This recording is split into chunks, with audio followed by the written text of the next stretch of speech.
오늘 주회전에 오신 여러분들을 진심으로 환영하고 축복합니다. 영상을 처음 보신 분들도 계실 것이고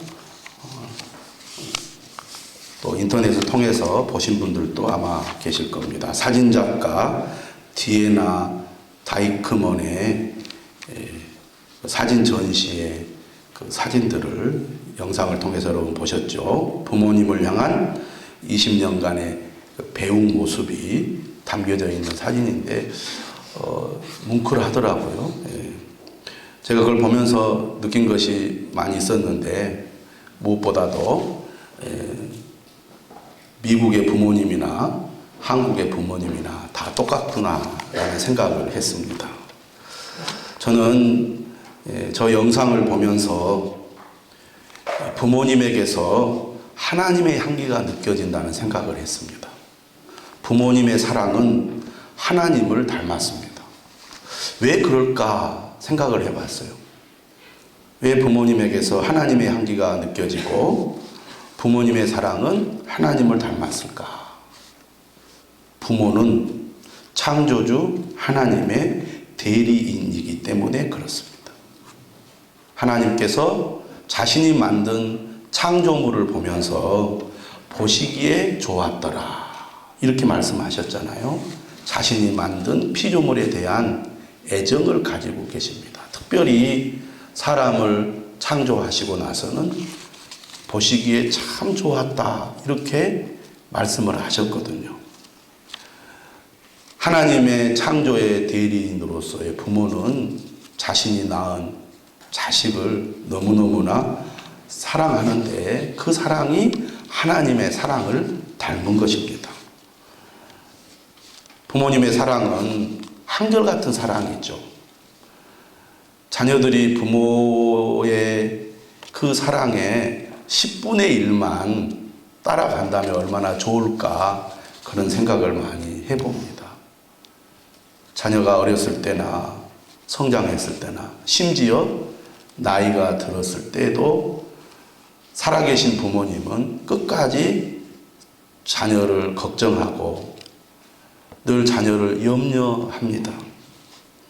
영상에서도 보셨듯이 부모의 사랑은 끝까지 세상을 떠나는 그 순간까지 변함없는 사랑이죠.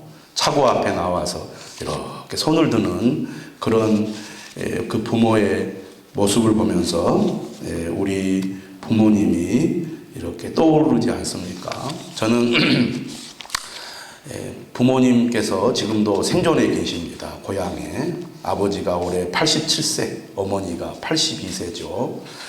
이미 돌아가신 분들도 많이 계시겠지만 저는 정말 복받은 사람이다라는 생각을 개인적으로 많이 하고 있습니다.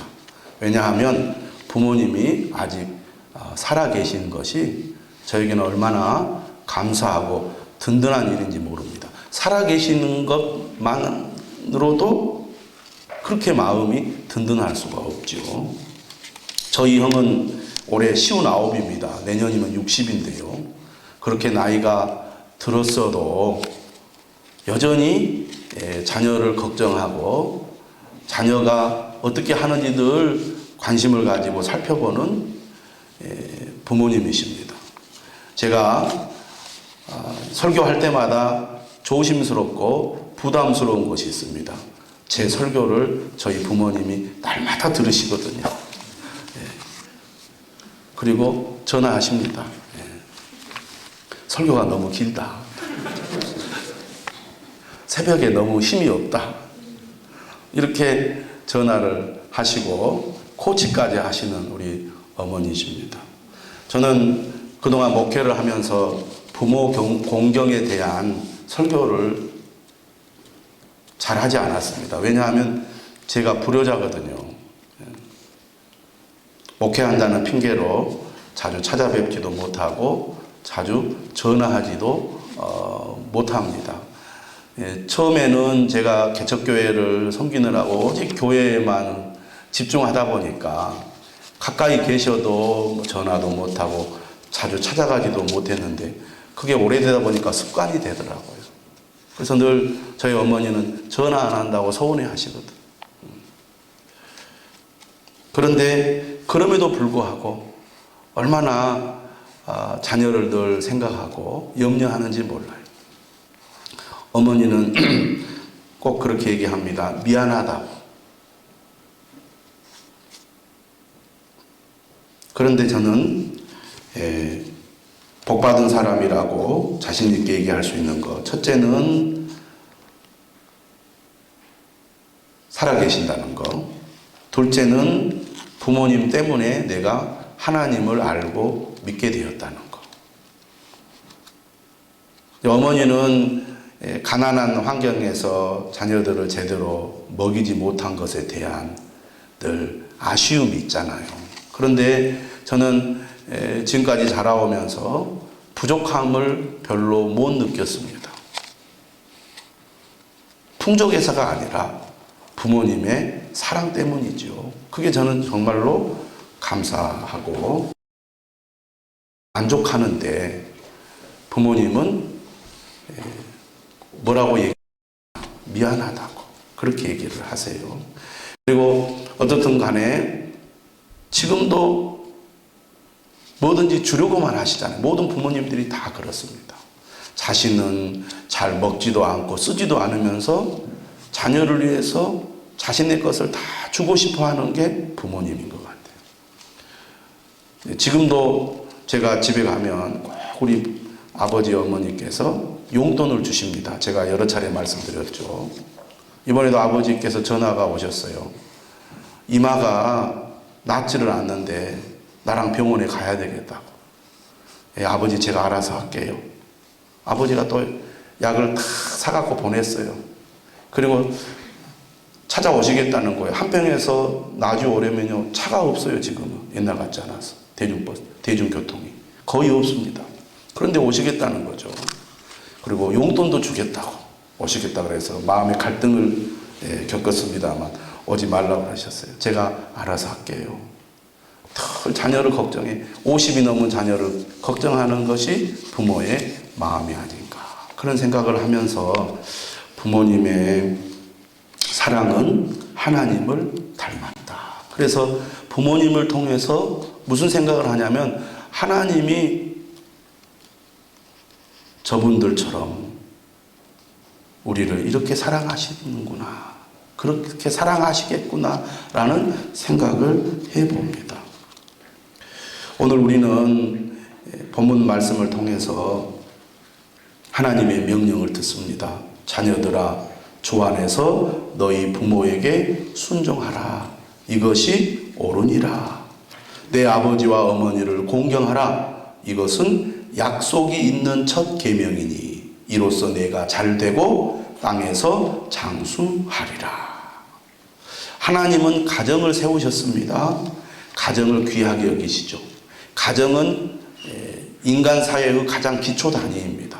가정이 건강해야 사회가 건강하고 인간의 삶이 건강해질 수가 있죠. 그런데 오늘 이 사회의 위기는 사실 가정의 위기에서 출발한다고 볼 수가 있습니다. 그런 의미에서 우리 그리스도인들이 하나님이 세우신 이 가정이라는 제도를 귀하게 여기고 하나님의 말씀을 따라 가정을 세우는데 우리가 힘을 쏟아야 될 줄로 믿습니다. 그런 의미에서 오늘 말씀 자녀들아 주 안에서 너희 부모에게 순종하라. 이것이 옳으니라. 여기서 자녀는 헬라어로 테크나라는 단어인데요. 어린 자녀를 가리킵니다. 순종이라는 것은 다른 사람이 하라고 말하는 것을 행하는 것이죠. 부모님의 말씀에 순종해야 한다는 거죠. 부모의 돌봄 아래 있는 동안에 자녀들은 부모에게 순종해야 합니다. 그것이 하나님의 뜻이고 그것이 우리가 복 있는 삶을 사는 길이에요. 우리가 자녀들에게 이 하나님의 말씀을 잘 가르쳐야 되겠죠. 그러려면 우리가 먼저 살아계신 부모님에게 잘해야 되지 않겠습니까? 자녀들은 부모의 돌봄 아래 있는 동안 순종해야 하지만 부모의 돌봄을 벗어난 뒤에도 평생 부모를 공경해야 할 것입니다. 공경하다는 말은 존경하고 사랑하는 것을 뜻하죠. 내 아버지와 어머니를 공경하라. 이것은 약속이 있는 첫 계명이다라고 말씀하고 있습니다. 10계명을 우리가 한번 생각해 보시기 바랍니다. 출애굽기 20장 12절에 보면 내 부모를 공경하라. 그리하면 내 하나님 여호와가 내게 준 땅에서 내 생명이 길리라. 이렇게 말씀하셨습니다. 신명기 5장 16절에도 10계명이 나오죠. 거기에는 이 말이 더 덧붙여 있습니다. 내 생명이 길고 복을 누리리라. 약속 있는 첫 계명이라는 말은 자녀들이 따라야 할 첫 번째 혹은 최우선적인 명령이라는 것이죠. 10계명이 두 부분으로 분류가 되잖아요. 1계명부터 4계명은 하나님을 향한 계명이고 5계명부터 10계명까지는 인간을 향한 계명인데 인간을 향한 계명의 첫 번째가 내 부모를 공경하라는 것입니다. 부모를 공경하는 사람이 하나님도 공경하고 부모에게 순종하는 사람이 하나님께도 순종하기 때문에 그렇습니다. 그런 의미에서 우리의 가정이 부모에게 순종하는 그런 자녀를 길러내는 그런 가정이 되어야 되겠고 이것이 대를 이어서 계속해서 이어질 수 있도록 자녀들을 잘 양육하는 것이 부모의 책임이라고 할 수가 있겠습니다. 정말 하나님의 말씀대로 부모를 공경하는 자에게 하나님께서 복을 주십니다. 우리는 그 믿음을 가져야 되겠습니다. 이로써 내가 잘되고 땅에서 장수하리라. 이 약속이 있기 때문에 우리가 부모를 공경하는 것은 아닙니다. 오히려 하나님의 뜻을 행하는 것이 부모 공경의 주된 동기가 되어야겠습니다. 하나님께서 그렇게 명령하셨기 때문에 정말 우리가 믿음의 사람이라면 하나님의 복 있는 삶을 살기를 원한다면 부모를 공경하라는 하나님의 말씀에 순종해야 될 줄로 믿습니다. 오늘 두 번째로는 또 아비들아 너희 자녀를 노엽게 하지 말고 오직 주의 교훈과 훈계로 양육하라 이렇게 말씀하고 있습니다. 오늘 6장 1절에서 4절의 말씀은 하나님께서 얼마나 가정을 귀하게 여기시는지 잘 보여줍니다. 자녀들은 부모에게, 부모는 자녀에게 하나님의 말씀을 따라 그 책임과 의무, 자신의 역할들을 잘 수행함으로써 하나님이 기뻐하는 가정을 만들어 내도록 우리가 힘써야 될 것입니다. 오늘 4절의 말씀의 첫 번째 부분은 이렇게 얘기합니다. 너희 자녀를 노엽게 하지 말아라. 자녀를 노엽게 하지 않으려면 어떻게 해야 될까요? 무엇보다도 행동이 아닌 마음을 보라는 것입니다. 행동이 아닌 마음을 봐라.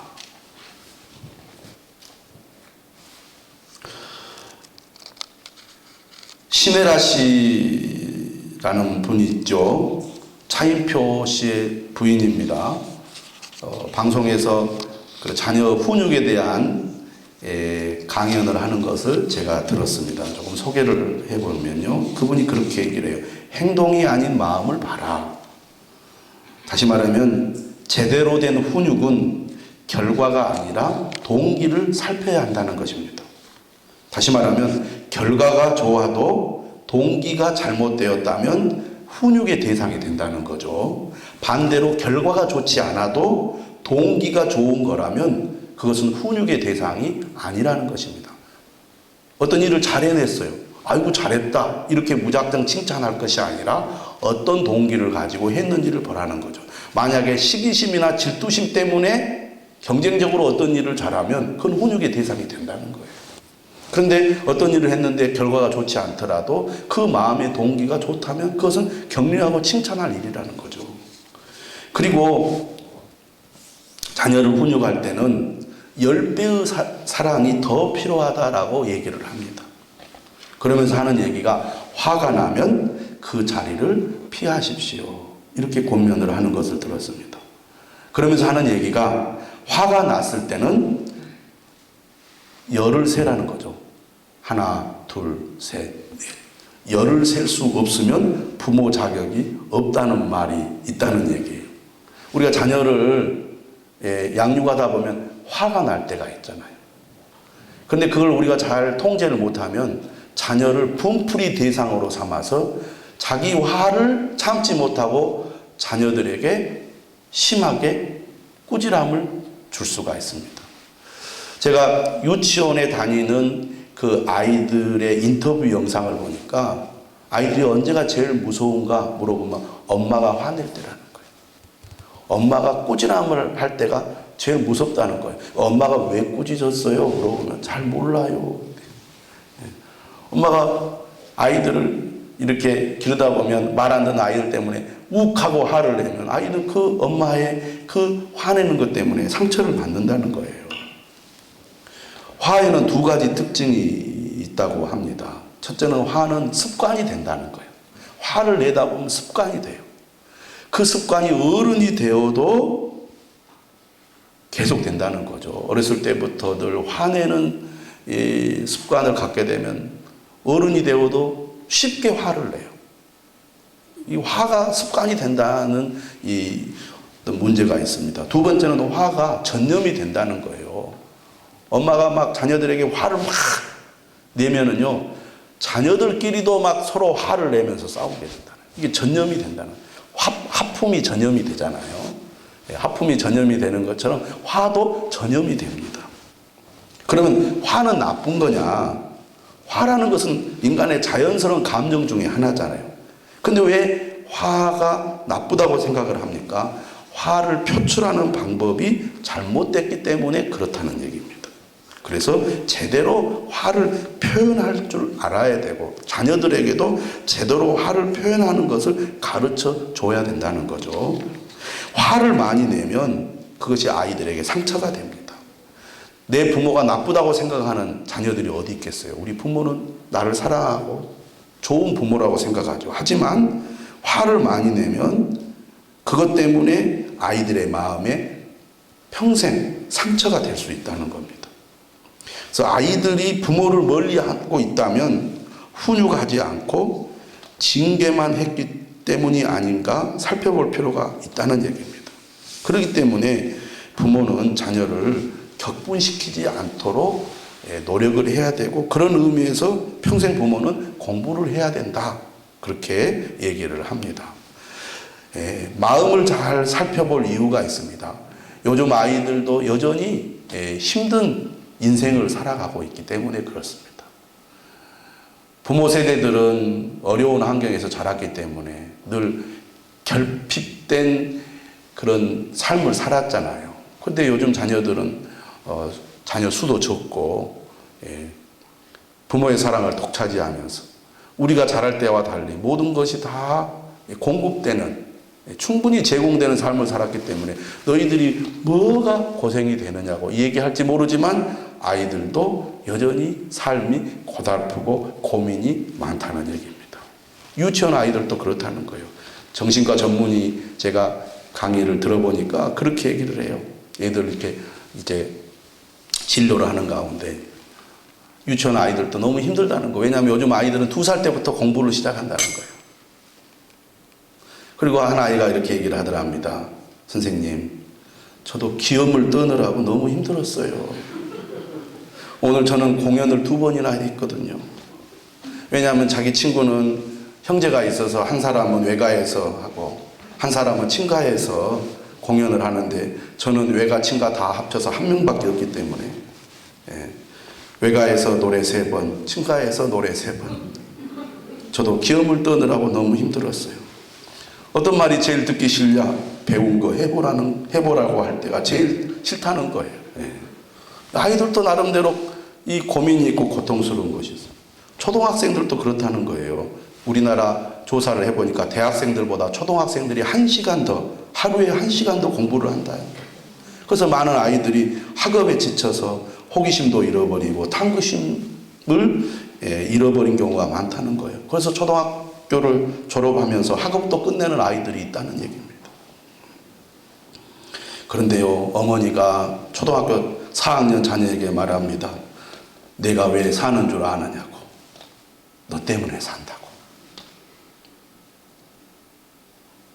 그래서 부모에게 물어보면 사는 이유가 첫째는 자녀들 때문에 산다.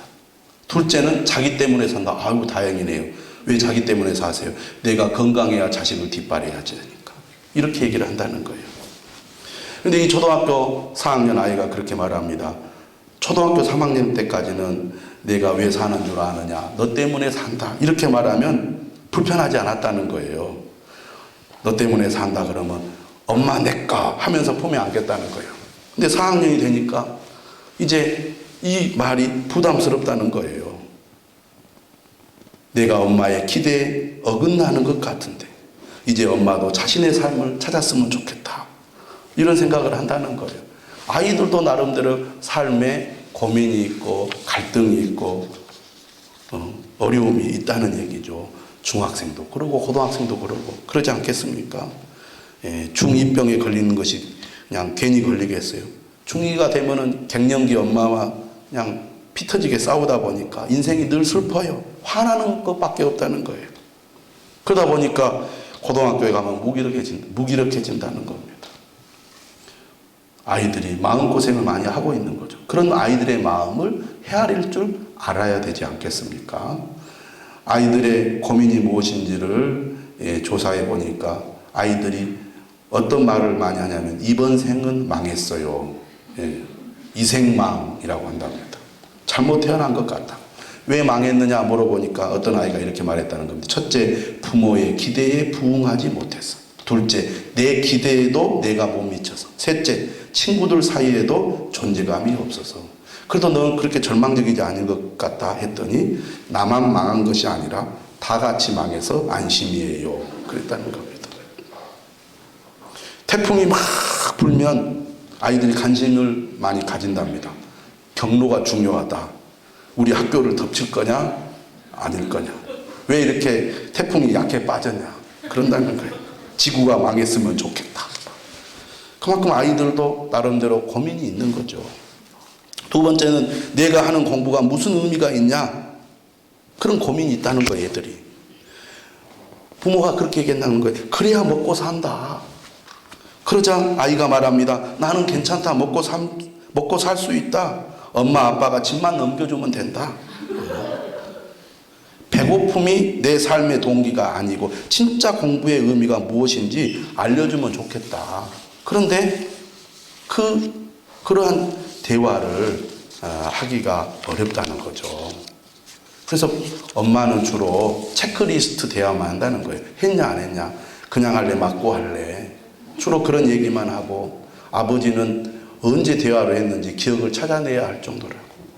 진지한 대화, 양육이 제대로 이루어지지 않고 있다는 거죠. 그런 의미에서 우리는 오늘 하나님의 말씀을 잘 기억해야 될 것입니다. 너희 자녀를 노엽게 하지 말고 오직 주의 교훈과 훈계로 양육하라.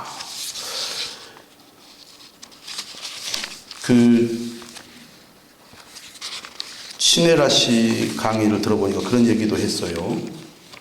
훈육의 원칙을 4가지 얘기하면서 첫째는 안정감을 제공하라. 자기 아들이 이제 너무 스마트폰을 중학교 때까지는 스마트폰이 없는 학교를 보냈는데 이제 고등학교가 돼서 스마트폰을 너무 많이 하니까 걱정이 돼서 엄마가 이야기했다는 거예요. 너무 많이 하는 거 아니냐. 그랬더니 아들이 저도 그렇게 생각했어요. 좀 줄여야 되겠어요. 어머니가 경계선을 제공하니까 오히려 안정감을 느끼더라는 겁니다. 두 번째 훈육의 원칙이 뭐였냐면 좋은 습관과 성품을 가르쳐야 된다는 겁니다. 제대로 가르쳐야 된다. 오늘도 말씀하고 있잖아요. 오직 주의 교훈과 훈계로 양육하라. 양육하라는 것은 소중히 키우고 기른다는 뜻이고요. 교훈이라는 것은 적절한 행동이 무엇인지 자녀에게 설명해주고 불순종할 때는 바로 잡아주고 순종할 때는 격려해 주는 것을 말합니다. 훈계는 계속해서 사랑을 잃지 않고 잘못을 바로 잡아주는 것을 의미하는데요. 좋은 습관과 성품을 길러줘야 한다는 거죠. 그런 의무와 권리가 부모에게 있다는 것입니다. 그렇게 제대로 가르쳐 줄 때 아이에게 계속해서 효력이 나타난다는 거죠. 그게 부모의 특권이자 역할이라는 것을 잊지 말아야 한다는 겁니다. 그런데 아이에게는 타고난 기질이 있지 않습니까? 이 타고난 기질은 가르친다고 바뀌지 않는다는 거예요. 예를 들면 고집이 센 아이들이 있습니다. 그 고집을 꺾으려고 해도 그 고집이 바뀌질 않는다는 거죠. 그럴 때는 그 고집을 나쁜 쪽이 아니라 좋은 쪽으로 갈 수 있게 성품을 키워주라는 것이죠. 그 고집이 좋은 방향으로 사용될 수 있도록. 그래서 좋은 습관과 성품을 가질 수 있도록 부모가 잘 가르쳐야 된다. 그 다음에 세 번째 훈육의 원칙 이야기하면서 무슨 얘기를 했냐면 일관성입니다. 변덕이 없어야 된다는 거죠. 이랬다 저랬다 하지 말아야 된다는 겁니다. 예를 들면 엄마가 이제 자녀에게 자녀가 엄마 이거 해도 돼요? 그래 해도 돼. 엄마가 기분이 좋을 때는 해도 돼 했어요. 그런데 그 다음날 엄마 기분이 나빴네요. 그런데 똑같은 것을 요구했는데 하면 안 돼. 이렇게 하면 아이들이 혼란스러워 한다는 것이죠. 그러한 이 부모의 기분에 따라 이 바뀌는 이러한 부모의 태도는 자녀를 불안하게 만든다는 겁니다. 눈치 보게 만든다는 거죠. 그런 의미에서 일관성이 있어야 된다. 그리고 예스와 노를 분명하게 해줘야 된다. 무슨 일이 있어도 때를 쓰더라도 예스와 노를 분명하게 해줘야지. 때를 쓴다고 들어주면 다음에는 더 때를 쓴다는 거예요. 아이들이 영악하기 때문이라는 거죠. 이처럼 부모가 일관성을 가지고 자녀를 잘 양육해야 된다는 얘기입니다. 오늘 말씀 오직 주의 교훈과 훈계로 양육하라 이렇게 말씀하고 있습니다. 윌리엄 핸드릭슨이라는 미국의 유명한 기독교 교육학자가 있습니다. 20세기 사역했던 분인데요. 이분이 그런 얘기를 했어요. 기독교 양육의 핵심은 아이의 심장을 그리스도의 심장에게로 데려가는 것이다. 당신은 자녀에게 성경을 읽어주는가? 앞서간 믿음의 위인들의 위대한 이야기들을 해주는가? 매일 자녀와 함께 그리고 그들을 위해 기도하는가? 자녀를 예배와 기독교 교육 수업에 데려가며 교회에 소속된 것이 얼마나 중요한 일인지를 아이들에게 보여주는가? 그리스도께서 당신의 삶에 일으키신 변화를 아이들이 볼 수 있는가? 저는 저희 외할아버지 생각을 종종 합니다. 외할아버지가 정말 믿음으로 말씀으로 기도로 평생을 살면서 자녀들에게 본이 됐고 자녀들을 말씀으로 잘 양육을 해서 그 자녀들이 하나님을 잘 섬기고 복된 가정을 이루어서 살아가는 그런 모습을 보면서 부모의 그 믿음과 삶이 자녀들에게 얼마나 선한 영향력을 끼치는가 생각을 해왔습니다. 저희 부모님도 마찬가지죠. 어려운 환경에서 평생을 살아오면서 자녀들에게 사랑과 믿음으로 자녀들을 잘 양육을 해서 저희 이남이녀 사형제 한 사람도 이탈하는 사람 없고 믿음의 삶을 잘 살아가고 있을 뿐만 아니라 좋은 가정을 이루어서 화목하게 살고 또 형제간에도 우애하고 부모를 잘 공경하는 그런 삶을 살아가고 있습니다. 하나님께서 저희 부모님에게 주신 복이라고 저는 믿습니다. 그런데 우리 자녀 세대들은 어떤가를 생각해 보면 염려가 되는 거예요. 그러니까 우리 부모님의 그 믿음과 그 헌신과 그 희생으로 자녀들이 복을 누리고 있는데 정작 우리 자녀들 세대, 우리 형제들의 자녀들의 세대를 보면 아쉬운 점이 많이 있고 걱정이 되는 거죠. 이들도 하나님을 신실하게 믿는 그런 삶을 살아갈 것인가? 또 그런 가정을 이루어서 하나님께 영광을 돌리는 그런 삶을 살게 될 것인가 하는 염려가 있습니다. 근데 이런 염려가 저만의 염려가 아닌 것 같아요. 오늘 지금 한국교회에 많은 그리스도인들의 고민이기도 합니다. 그런 의미에서 오늘 우리는 이 말씀을 마음에 깊이 새기고 어떻게 하면 우리 자녀들이 믿음의 대를 이어서 하나님을 잘 섬기고 좋은 가정을 이루고 그리고 그 가정을 통해서 복된 삶을 누리도록 할 것인가 우리가 많이 기도해야 할 때인 줄로 믿습니다. 오늘 하나님께서는 말씀합니다. 하나님은 가정을 세우셨습니다. 가정을 귀하게 여기십니다. 그리고 가정의 주인은 하나님이시라고 분명하게 말씀하고 있습니다. 주 안에서 너희 부모에게 순종하라. 오직 주의 교훈과 훈계로 양육하라. 하나님이 주인 되는 가정, 하나님을 주인으로 모시는 가족들, 하나님의 말씀에 순종대로 사는 가정과 그리고 가족 구성원이 될 수 있도록 우리가 오늘 하나님 앞에 기도할 수 있기를 주님의 이름으로 축원합니다.